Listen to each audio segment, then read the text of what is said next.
Good morning, everybody. Glad you're watching today. I have tried to set up a new backdrop because the other ones were kind of getting boring. So we're in the foyer today. Anyways, who cares? Today we are talking about the blind man, one of the many blind men that Jesus healed. We're in John chapter 9. Hope you had a great weekend. I'm going to try to make these shorter and more poignant to you guys. And so we're going to dive right in. Today's question is, are you different? Are you different? That's today's question. That's today's focus. Are you and I different? We are in John chapter 9, verse 1. As he, Jesus, went along, he saw a man blind from birth. His disciples asked him, Rabbi, who sinned, this man or his parents, that he was born blind? Neither this man nor his parents sinned, said Jesus, but this happened so that the work of God might be displayed in his life. That's pretty huge right there. Verse 4, as long as it is day, we must do the work of him who sent me. Night is coming when no one can work. While I am in the world, I am the light of the world. He said that probably a bunch of times now. That's probably at least the 8th time he said he's the light of the world. Verse 6, having said this, he spit on the ground, made some mud with the saliva, and put it on the man's eyes. Go, he told him, wash in the pool of Siloam. This word means sent. So the man went and washed and came home seeing. His neighbors and those who had formerly seen him begging asked, isn't this the same man who used to sit and beg? Some claimed that he was. Others said, no, he only looks like him. But he himself insisted, I am the man. How then were your eyes opened, they demanded. He replied, the man they called Jesus made some mud and put it on my eyes. He told me to go to Siloam and wash. So I went and washed, and then I could see. Where is this man? They asked him. I don't know, he said. So, quick and easy this morning. Blind man ran into Jesus, more along the lines of Jesus ran into blind man on purpose and healed him. The disciples thought it was because he sinned or because of his parents sinned, but he said, no, it's because I want to put my work on display.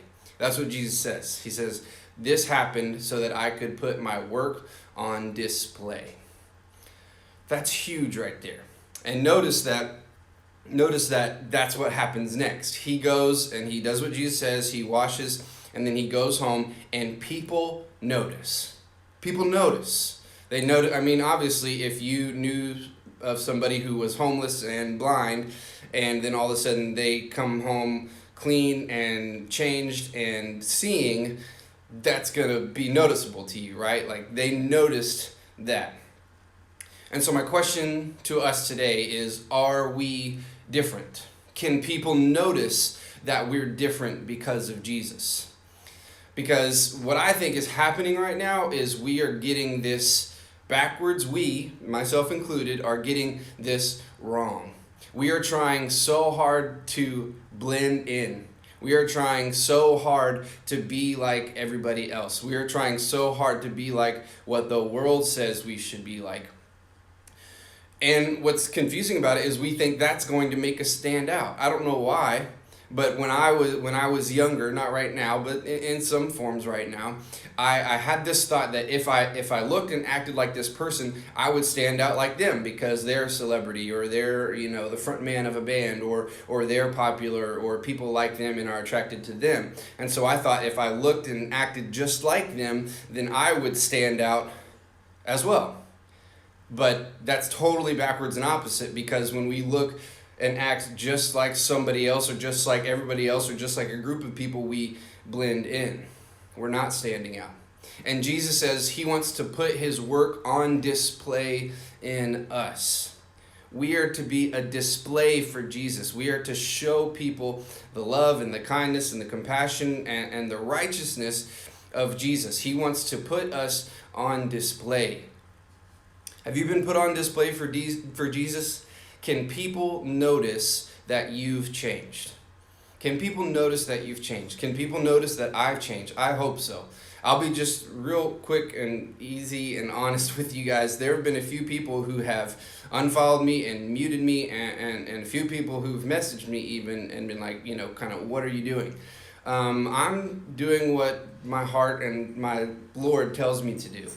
And there's been a few people that don't like that. There's been a few people that are put off by that.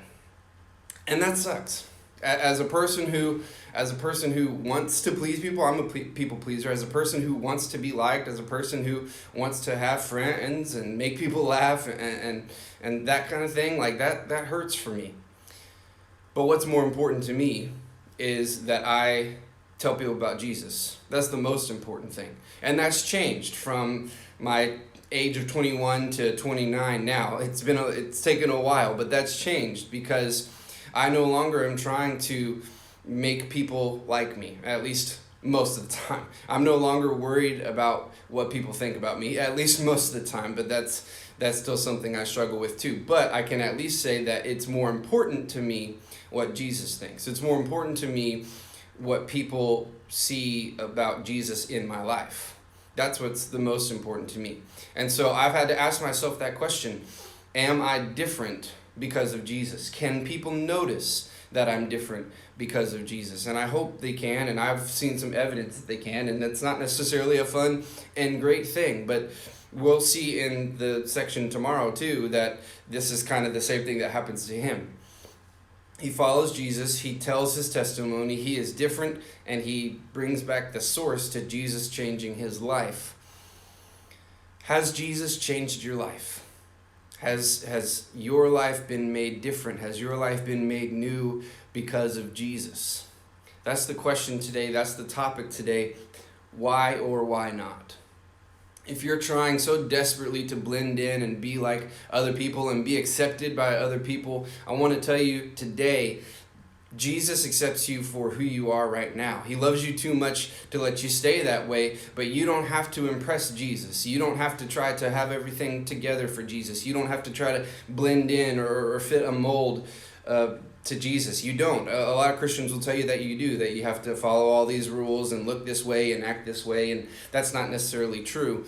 There's a big difference there. But Jesus isn't trying to make you perfect. Jesus does make you perfect because he died for your sins and rose again to forgive you. But Jesus isn't trying to make you fit a mold. He's not trying to make you like everyone else. He wants to put himself on display through your life. That's so huge to me. I want people to know about Jesus when they look at Jacob Smith. I want people to see a difference in my life because of what Jesus has done in it. If that's what happens, my purpose and my goal is fulfilled. I hope you can say the same, and that's what brings me joy. That's what brings me happiness. That's what makes me content. That's what makes my life feel worth it. Because I've seen people's life change because of Jesus, and they've seen my life change because of Jesus as well. Are you different? Are you different because of Jesus? Are you telling people that that's what's changed you is Jesus?